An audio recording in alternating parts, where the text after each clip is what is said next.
Pernah nggak sih Anda ngaca dan tiba-tiba sadar kalau struktur, strategi, dan bahkan kemampuan perusahaan Anda buat beradaptasi itu sebenarnya cuma cerminan langsung dari gaya kepemimpinan Anda sendiri? Nah, selamat datang di sesi bedah materi kita kali ini, khusus buat Anda para eksekutif dan pimpinan perusahaan. Kita bakal langsung bahas tuntas sebuah kerangka kerja legendaris dari Miles dan Snow. Anggap saja sesi ini sebagai cermin eksekutif Anda. Kita bakal lihat gimana insting dan filosofi manajemen yang Anda punya secara harfiah membentuk karakter dari organisasi yang Anda pimpin sekarang. Untuk alur bahasan kita, rutenya cukup simpel. Kita akan mulai dari siklus adaptasi, lanjut ngebedah 4 tipologi strategi, mulai dari prospektor, defender, analyzer, sampai reaktor, dan diakhiri dengan gimana gaya kepemimpinan Anda merajut semua strategi tadi. Yuk, langsung kita mulai.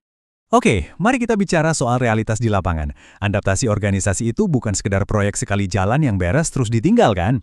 Ini tuh proses penyelarasan dengan lingkungan eksternal yang nggak ada habisnya. Buat bisa survive di pasar, perusahaan Anda harus terus-menerus muter otak buat mecahin apa yang disebut sebagai adaptive cycle atau siklus adaptif. Nah, siklus ini punya 3 tantangan utama. Pertama, tantangan entrepreneurial. Intinya, nentuin produk dan pasar Anda tuh di mana. Kedua, tantangan engineering, gimana cara ngebangun sistem produksi dan teknologi buat mewujudkan produk tadi. Dan yang ketiga, tantangan administratif, yaitu ngerancang struktur buat ngontrol operasional sekaligus ngedorong inovasi. Sadar atau enggak, tiap hari Anda dan tim lagi bertarung loh ngejawab ketiga tantangan ini. Dalam menghadapi pertarungan sehari-hari itu, organisasi sebenarnya ngebentuk semacam kepribadian strategis. Ada yang agresif banget, ada yang super kaku, ada yang main aman, dan ya ada juga yang kelihatannya bingung sendiri. Dari riset Miles dan Snow, kepribadian ini dibagi jadi 4 tipologi utama. Prospektor, defender, analyzer, dan reaktor. Tolong diingat ya, ini bukan cuma sekedar teori akademis di atas kertas. Ini benar-benar respons strategis yang sangat nyata.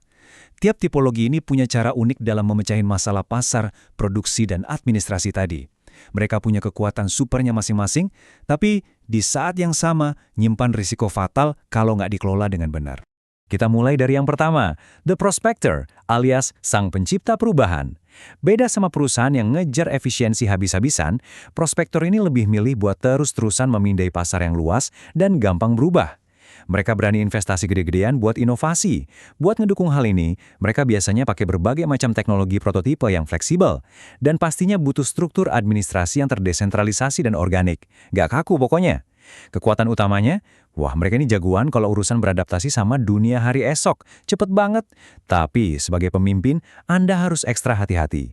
Prospektor punya resiko bawaan berupa profitabilitas yang kadang rendah gara-gara operasionalnya kurang efisien. Plus ada bahaya eksploitasi sumber daya yang berlebihan karena terlalu asyik berinovasi. Nah, kalau kita geser ke ujung spektrum yang berlawanan, kita ketemu sama defender. Coba bayangin sebuah benteng baja yang kokoh. Defender ini kerjanya nyegel satu pangsa pasar yang sempit tapi stabil. Mereka tuh sama sekali nggak tertarik sama yang namanya inovasi produk radikal. Fokus utamanya cuma satu, efisiensi ekstrim. Di dokumen riset kita ada contoh manajer di Porter Pump and Valve yang rela ngabisin sebagian besar waktunya di bengkel mesin demi menekan biaya operasional serendah mungkin. Mereka cukup pakai satu teknologi inti dan struktur mekanistik yang sangat terpusat. Keuntungannya, mereka bisa dominasi harga di pasar saat ini karena sangat hemat biaya. Tapi risikonya ngeri banget. Bayangin Anda punya benteng terkuat di dunia, tiba-tiba medan perangnya pindah. Kalau pasar berubah drastis atau malah hilang, benteng defender ini bisa langsung runtuh, karena mereka nggak punya kelincahan buat putar balik. Terus gimana kalau Anda pengen ngegabungin kestabilan defender sama kelincahan prospektor? Jawabannya ada di tipologi analyzer. Analyzer ini ibaratnya lagi main sirkus, berusaha keras nyeimbangin antara risiko dan profit. Mereka tetap nahan pangsa pasar inti yang stabil, tapi di saat yang sama dengan sangat hati-hati ngopi inovasi sukses dari para prospektor. Gara-gara peran ganda ini, mereka harus jalanin teknologi inti ganda, dan otomatis butuh struktur matriks yang lumayan ribet buat nyeimbangin divisi pemasaran dan divisi engineering. Ini benar-benar keseimbangan yang rapuh loh. Kalau sang dirijen, yaitu Anda sendiri, gagal jaga equilibrium ini, siap-siap aja ngadepin risiko ganda. Perusahaannya jadi nggak efisien, nggak efektif juga. Benar-benar rugi bandar. Yang terakhir, kita harus ngomongin secara objektif soal reaktor. Terus terang, ini bisa dibilang sebagai kekosongan strategis. Reaktor ini nggak punya pola adaptasi yang konsisten. Sering banget strukturnya malah bertentangan sama strateginya sendiri, atau manajemennya ngeyel mertahanin model bisnis jadul, padahal kondisi lingkungan di luar udah berubah total. Hasilnya, perusahaan terus-terusan hidup dalam fase instabilitas. Kalau Anda pernah ngerasa perusahaan lagi laris kenceng-kencengnya di atas treadmill, capek tapi nggak maju-maju, nah bisa jadi Anda lagi terjebak di fase reactor ini. Kita bahas ini bukan buat nyari kambing hitam ya, tapi lebih sebagai warning buat para eksekutif soal apa dampaknya kalau penyesuaian strategis nggak dieksekusi dengan tegas dan terarah. Sekarang muncul pertanyaan $1 juta.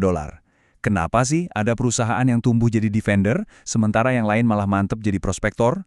Jawabannya, balik lagi ke cermin Anda di awal tadi, yaitu model manajemen yang Anda yakini sebagai pemimpin.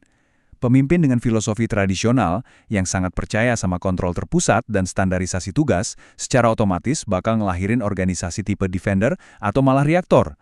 Kebalikannya, pemimpin yang pakai pendekatan human resources, yang lihat karyawan sebagai aset kreatif buat difasilitasi, bukan cuma dikontrol, itu syarat mutlak buat ngebangun organisasi prospektor yang terdesentralisasi. Kalau analyzer gimana? Tentu aja mereka butuh kombinasi dari filosofi manajemen ini yang ditempatkan secara pas di unit yang tepat.